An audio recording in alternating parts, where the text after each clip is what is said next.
Voy a leerles unas coplas para Teresa. Vamos a arrimar un poco el bochín. Con estas coplas quisiera, no sin nervios y emociones, decir que este privilegio se da en pocas ocasiones. Contarles de quién se trata, verbo y tiempo necesita, y una buena inspiración, que no es lo que más me habita. Nombrar a esta señora, buscadora de palabras, habitante de Valencia y de Asturias, ciudadana, debo decirles que es grande, luchadora feminista, inclaudicable en su andar contra el lenguaje sexista. Eran los años 70 y esta joven socialista activaba sin descanso contra el régimen franquista. Esos sueños de otro mundo la poblaron enterita y se vino a Nicaragua, a la lucha sandinista. Por América Latina derramó su feminismo, su conciencia solidaria, su accionar contra el machismo. Y de vuelta por España, o por el Estado español, ¿no? Y de vuelta por España, infatigable mujer, combatiendo al patriarcado, sus abusos, su poder, con la Casa de la Dona, con amigas de su andar, esta enorme feminista dio la lata sin parar. Hoy recorre este mundo para que el viento no se lleve las palabras que nos nombran a nosotras, las mujeres. Y aquí, en Buenos Aires, miren señoras, señores, Teresa Meana Suárez es huéspeda de honores. Gracias.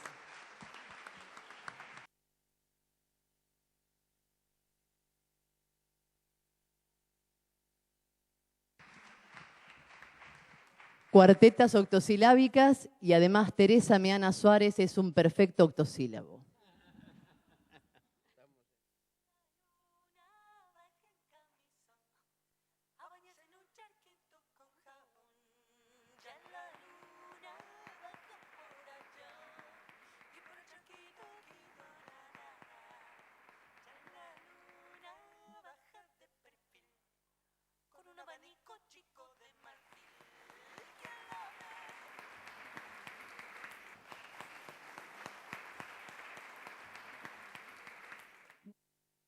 Estoy muy feliz, estoy muy nerviosa, la verdad.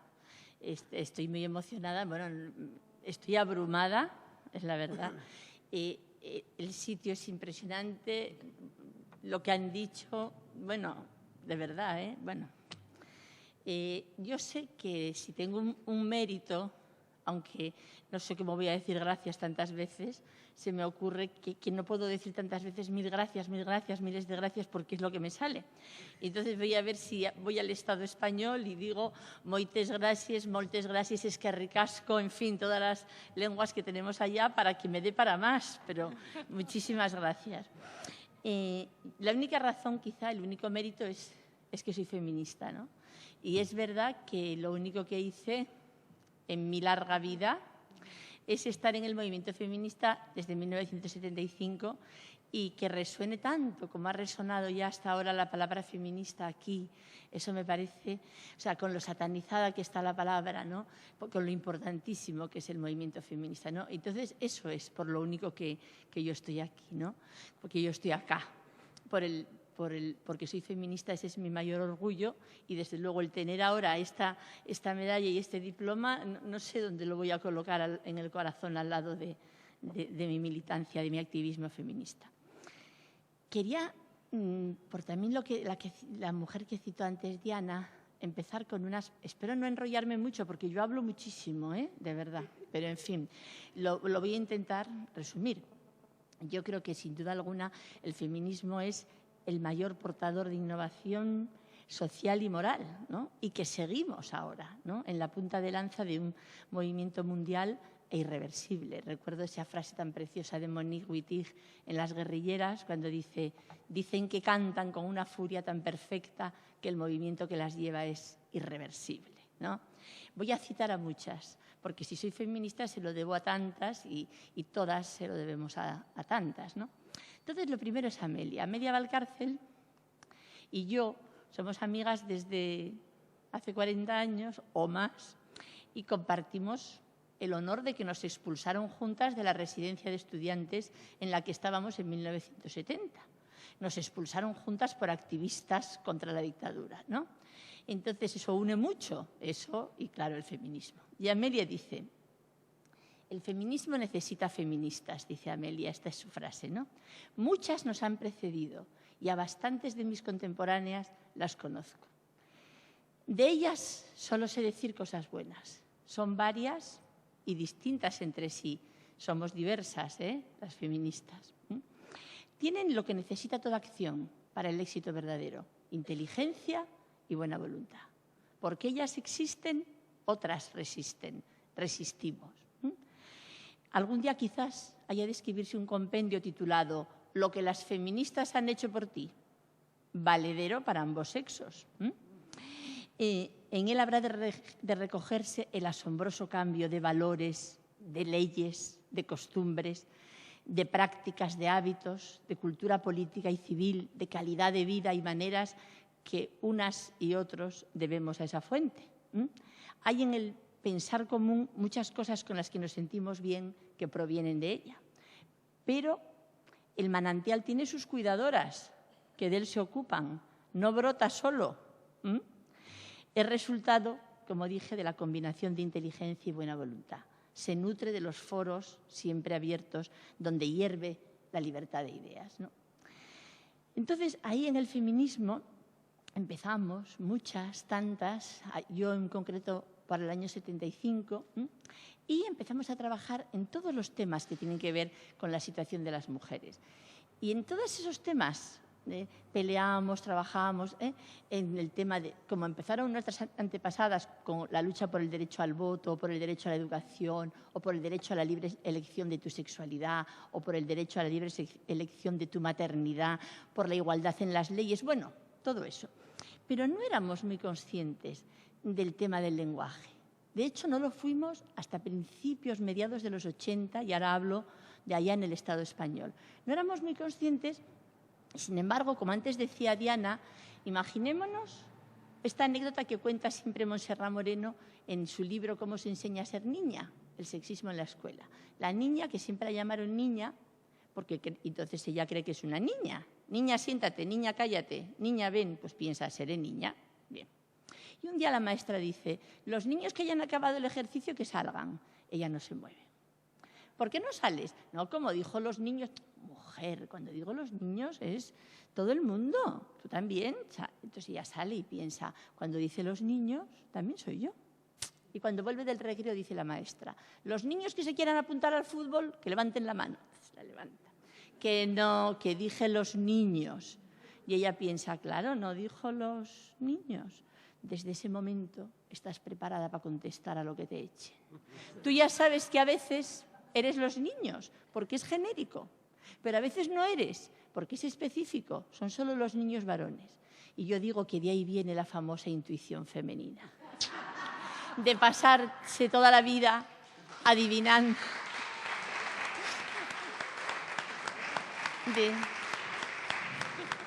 de pasarte toda la vida adivinando por el contexto. ¿Me estarán nombrando? ¿Estaré yo? Ciudadanos de Buenos Aires. ¿Estaré yo? Porque si dicen ciudadanía, ya sí, ¿no? Pero reunión de críticos de arte de la provincia de Buenos Aires. ¿Habrá alguna mujer crítica de arte? Y ese dermatólogo que me dicen, ¿será dermatóloga? Porque yo lo quiero saber. Y la lengua no me lo dice, no me lo está diciendo, ¿no? Dice otra grande, dice Patricia Violi, que las mujeres en la lengua estamos en una situación paradójica, ¿no? Situadas como sujetos hablantes en un lenguaje que ya nos había construido previamente como objetos. Es decir, para acceder a la posición de sujetos, las mujeres tienen que identificarse con la forma universal, que es la de lo masculino, y negar, por tanto, lo específico de su género, ¿no? Porque eso se da en la lengua. La doble articulación de sujeto y objeto, primer término y término derivado, término definido y su negación. Hay un ejemplo perfecto en la palabra poeta. Poetisa, que existía en latín, así con 2 S, poetisa, mujer que escribe versos. Resulta que no es el femenino de poeta, ahora es su antónimo. Entre los dos se da la diferencia entre quien es profesional y quien simplemente lo hace por afición, ¿no? Ya saben lo que lleva la palabra, la carga que lleva la palabra, ¿no? Entonces, la niña pues tiene que aprender su identidad, la identidad sociolingüística, la que tenía, creyendo que era una niña, para renunciar inmediatamente a ella. Es decir, permanecerá toda su vida frente a una ambigüedad de expresión a la que se va a terminar habituando. Todas nos habituamos, a partir de los 7 años ya nos habituamos, y con el sentimiento de que ocupa un lugar provisional en el lenguaje, un lugar provisional en el idioma, ¿no? Un lugar que deberá ceder inmediatamente cuando aparezca en el horizonte del discurso un individuo de sexo masculino, sea cual sea la especie a la que pertenezca. Porque tengo una frase que dice: cansados llegaron los 3 al pueblo, y eran 2 mujeres y un caballo. Entonces, no es necesario que haya un varón, con que haya un macho de cualquier especie, oye, ya hay que utilizar cansados o el nosotros, ¿no? Bien, resulta que lo genéricamente humano resulta ser masculino. Ya decía Simone de Beauvoir que había 2 clases de seres, las mujeres y las personas. Y decía Simone, y cuando las mujeres pretendían ser personas, entonces se las tildaba de masculinas, ¿no? Bien. Pero resulta que nosotras todavía no éramos conscientes de esto. Y yo tengo una anécdota. Yo estaba en la universidad en 1970, 71, en aquellas asambleas tremendas de lucha contra la dictadura, donde éramos 2.000, 3.000, ¿no? Y entonces te daban la palabra, el 17, el 22. Yo estaba esperando que alguien dijera lo que yo pensaba decir para cuando me tocara decir paso, ¿no? Porque no era fácil hablar en público, ¿no? Pero yo veía que mis compañeros varones repetían lo que habían dicho los anteriores con una alegría de escucharse a sí mismos, tan contentos de hablar en público, ¿no? Y me recordaba la frase de Virginia Woolf cuando dice: en todas las bibliotecas de la Tierra se escucha a los hombres hablando en voz alta, y casi siempre de sí mismos. Bien, pues en una de esas asambleas era mucho lío, se tienen que imaginar 2.000 estudiantes en plena efervescencia. Voy a decir una palabra no muy bonita, pero la digo. Un compañero dijo: ¿esto es una asamblea o qué cojones es? Entonces otro dijo: cuidado con las palabras, que hay señoritas en la asamblea. Cuando a una amiga mía, Begoña, le tocó el 32, pues ella se puso de pie y dijo: yo solo quiero decir una cosa, cojones, y se sentó. Eso, que en ese momento me encantó, hoy no me hubiera gustado, pero en ese momento significaba que Begoña acababa de devolvernos la existencia, la voz, la palabra. Ya no éramos señoritas, éramos personas, igual que ellos, con derecho a las palabras, a todas las palabras. En el proceso apasionante que va desde entonces hasta ahora, ya aprendimos que no podemos utilizar un lenguaje que va contra nosotras mismas, pero en aquel momento, si no hablabas el único lenguaje, el masculino, eso equivalía a aceptar el silencio y no estábamos dispuestas a quedarnos calladas. Entonces, en todo este proceso empezamos a aprender muchas cosas. Entonces, empezamos a aprender que cuando nombramos las cosas del mundo, hacemos luz sobre ellas, ¿no? Las palabras sirven para iluminar la realidad, para hacerla visible, pero también pueden usarse para ocultarla o para maquillarla. El primer paso en todo proceso de liberación y contra la opresión es utilizar las palabras adecuadas para explicar lo que sucede. Si, por ejemplo, identificamos, y eso fue importante, si identificamos el tipo de violencia contra las mujeres como un tipo de violencia que tiene nombre, violencia sexista, violencia de género, violencia contra las mujeres, como ese tipo de violencia estructural, basada en la desigualdad. Si empezamos a ponerle nombre, podremos empezar a prevenir y a trabajar contra ella. No es cualquier violencia, había que llamarla. Es famoso ese libro de Miguel Lorente allá, que se llama Mi marido me pega lo normal. Mi marido me pega lo normal. Antes no se veía, ahora se ve la punta del iceberg. queda muchísimo bajo el agua, pero por lo menos, si identificamos esa violencia contra las mujeres, habremos dado el primer paso para poder trabajar, para poder combatirla y para poder acabar con esa desgracia tan tremenda, con esa absoluta tragedia para las mujeres. Como decía Diana y como decía la filosofía clásica, lo que no tiene nombre no existe. No es, y el no ser ni siquiera puede ser pensado. Entonces, el no aparecer en el discurso no se nos veía ni muertas.